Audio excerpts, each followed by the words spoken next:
The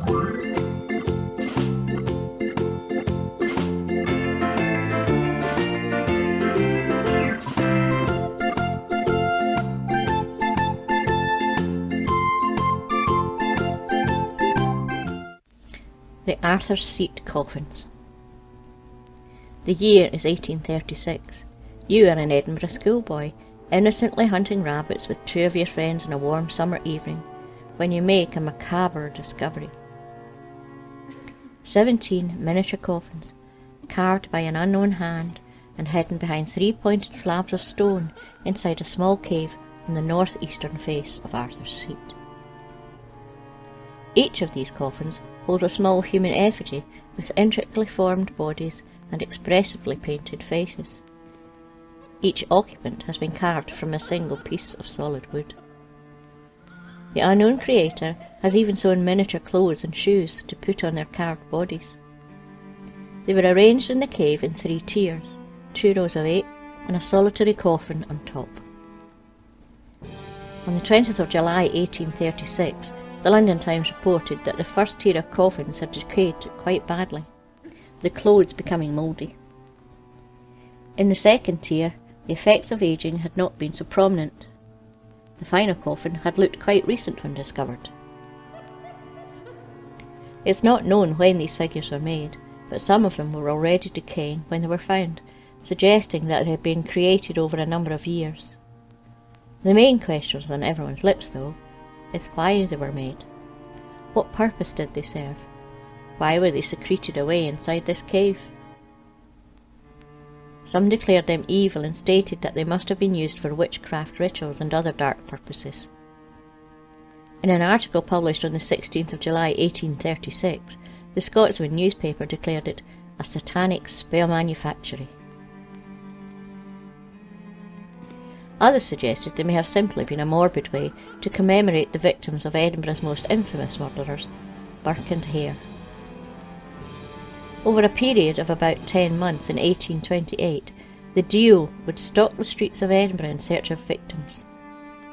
They would sell the corpses to local anatomist and physician, Robert Knox, whose questionable morals allowed him to turn a blind eye to where the cadavers for his experiments and research came from.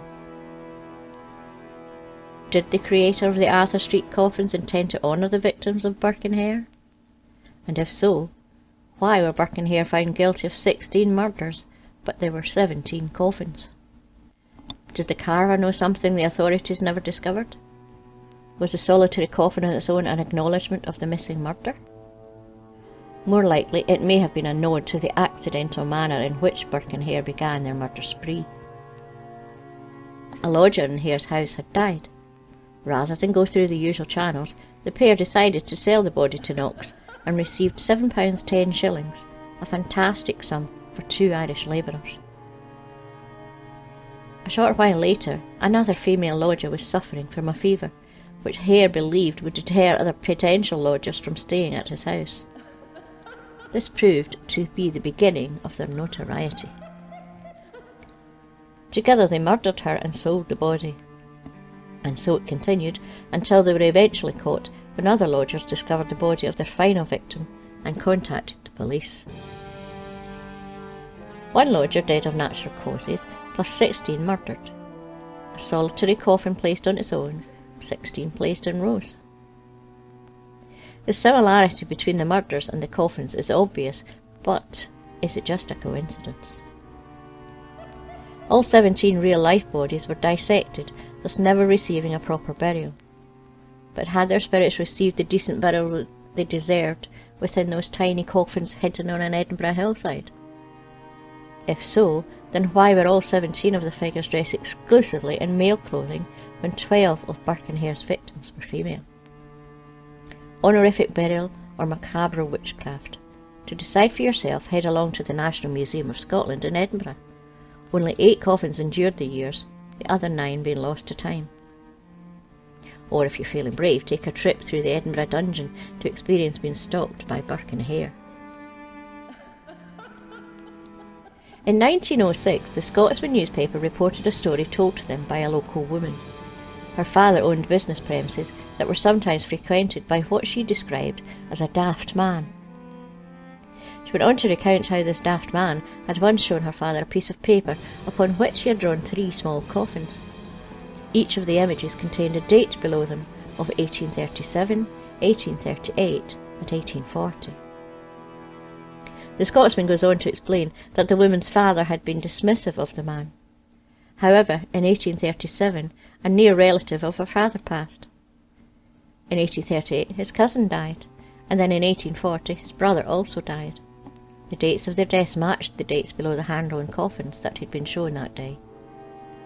Following the funeral in 1840, the same daft man, who turned out to be a deaf-mute, once again visited the business premises.